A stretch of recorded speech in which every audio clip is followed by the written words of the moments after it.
They get excited, so they would try all the harder. So to get these guys excited, they need to know that you folks are excited.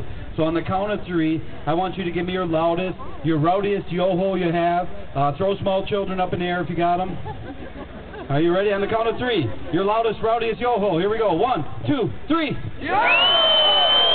Wow, that's good. You guys are quick learners. That's going to work out really well for our show. We're going to have 2 competitive lumberjacks. They're going to come out here and compete against each other. My name is Dan McDonough. I'm going to be the official judge and scorekeeper of today's contest.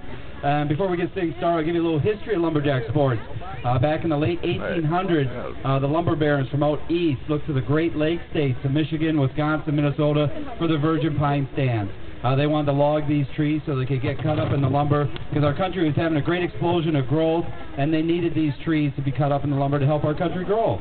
So in the fall of the year, they would send anywhere from 5 to 100 men up to the old fur trading routes to the logging camps, and these men would work all winter long, 6 days a week from sun up to sundown.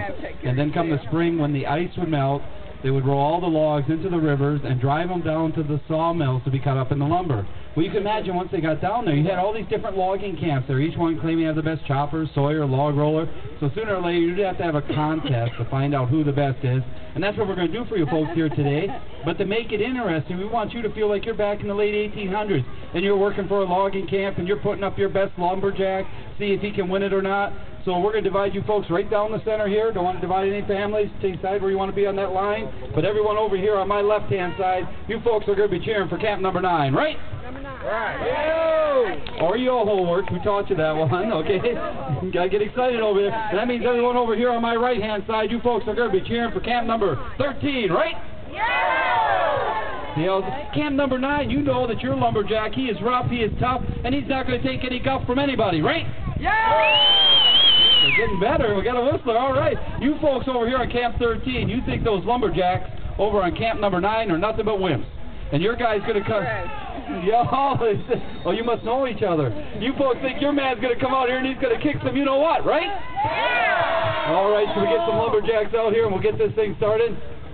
First off, for camp number 9, you're a lumberjack. A lot of folks don't realize a lot of our competitors now are coming from colleges and universities.